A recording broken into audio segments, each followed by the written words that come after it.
What's up, Bibs?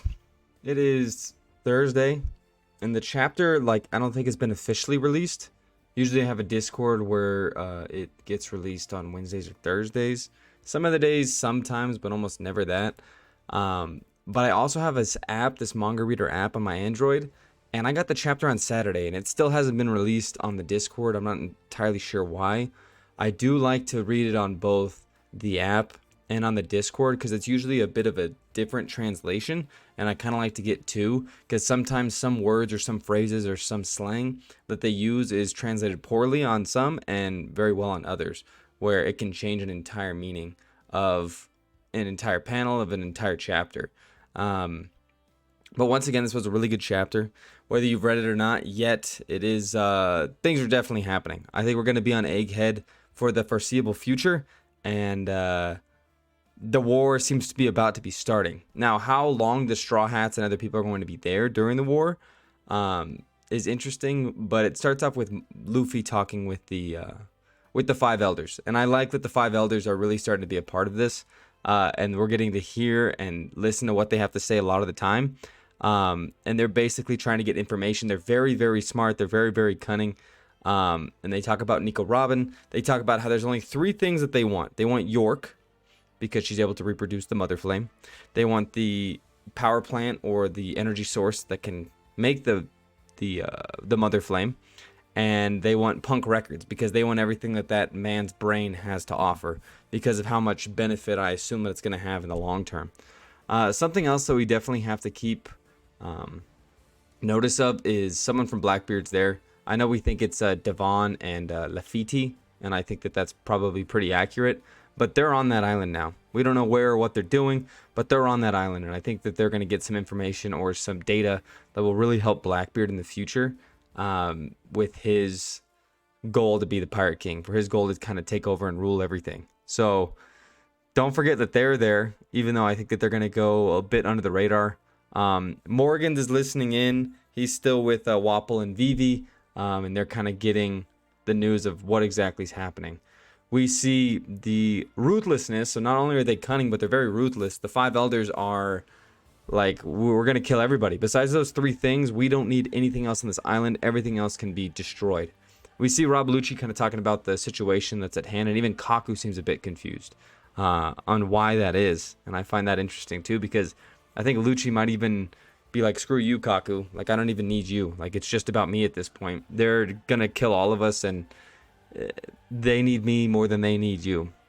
But we'll see. I'm very happy that the Lunafistas were all bubbled up. They were all captured because they understand that at any point they could be taken over against them. And if that happens, this war is going to end a lot quicker than it should.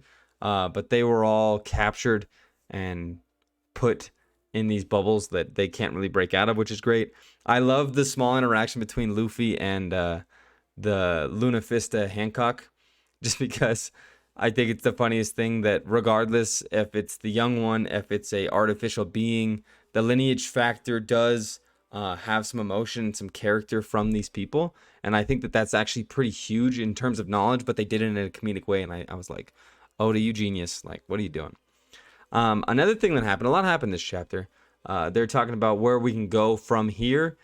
And Vegapunk's just like, oh yeah, Elbaf. Yeah, we can go to Elbaf. And Luffy and Usopp are freaking out, like, we're actually finally going there. And I think this is a smart move, because I think by the time that they get there, they're going to basically be playing catch up to Shanks at this point, and they'll be following in his footsteps until they finally catch up, and then we'll have that meeting that we've been waiting so long for. But Shanks, I'm pretty sure, has left Elbaf, so by the time they get there, they might see that Kid's been destroyed, they might see whatever, but once again, it kind of has to be a quick stop, but we'll see exactly what that's going to be looking like. If they run into Loki, the King of the Giants, I'm not sure, but that should be really fun. But they have a lot to worry about in the meantime. They plan on taking the big robot, the Vega Force, and having him fly out past the barricade. And then Frankie's like, yeah, then we can like boost off and we'd be totally out of range. And I love, because I was talking about it, the interactions that we'll see between Frankie and Vegapunk. It doesn't seem like it'll be as much as I originally thought, but it's nice to see that even Vegapunk is impressed. He's like, huh, like you created that and it's all powered by cola? That's pretty cool.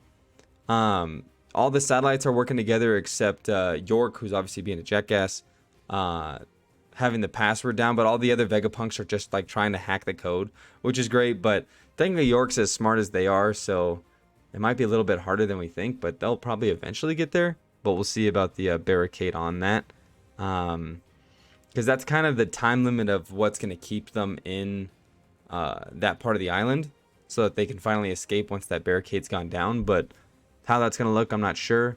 The Straw Hats, Bonnie, Lilith, and a couple of people are running to the ship, and by the time they get to the ship, they know that they're going to be like sent off. Kizaru gets information from Lucci. I'm not even sure how Lucci was able to get this information out. Probably a snail, probably something like that. But he gets the information out to Kizaru saying, hey, like, this is exactly what's happening. This is where all the stuff is. This is where the power plant is. This is what the situation's looking like. Which is pretty huge, because at the beginning of this chapter, it looked like Luffy and the Straw Hats kind of had a bit of the upper hand, because they had all the information and all of the resources that the government wants. But now it's different. Now the government knows what the resources are. They know the situation inside, and they have 30,000 plus men that can kind of take care of this situation. I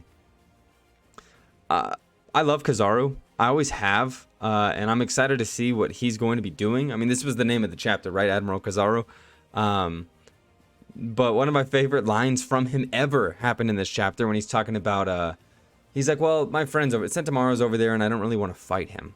And he's like, and the five elders like, all right, then just go around him. Just, you travel at the speed of light. Just ignore him. And he's like, well, I can't ignore a man who's determined to fight for his duty. He's like, that goes against my ideals. I love that. I fucking love that. I'm like, all right, this man, he's like, you know what? I owe it to you to whoop your ass.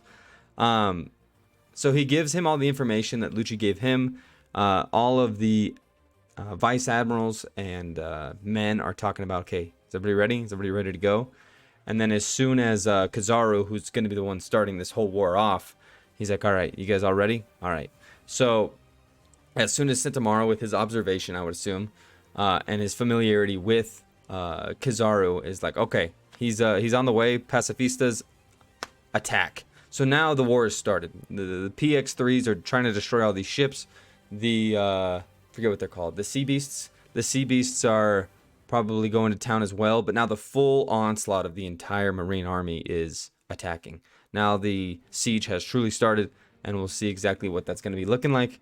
Sentomaru is excited to show off his abilities, but I have nothing but doubt for him, because after he claimed, and I can't believe that he claimed it in this chapter, because you should have heard me bitching about him getting handgunned by Lucci, because I was like, this is the most defensive man in the world, the most defensive man in the world. And then he quotes himself saying, my defense is the toughest in the world, and he appears to have blocked Borsalino, aka Kizaru. And I'm like, but you didn't block a man, you didn't block the other man's handgun at all, and you still have that damage for sure. But we'll see. Maybe Sentomaru shows out a little bit, but the more he shows out, the worse Kizaru looks. So it's kind of weird. I think Kizaru is going to beat him up and then go somewhere else. And then what I love is Luffy looks a bit freaked out, which was interesting. Another phenomenal episode of Gear 5 in the anime came out, which was wonderful. But I'm like, okay, so how strong is Kizaru? Because Luffy's sweating. He's like, someone very strong is coming, and he's able to sense that. Now, I don't think Kizaru is on Kaido's level, but I think that he is strong enough to really cause a problem, to make it so their plan does not enact how it should. So I'm really interested to see how that's going to go down. The war has started. I don't know if there's a break, because it didn't really tell us anything about that, at least in this chapter.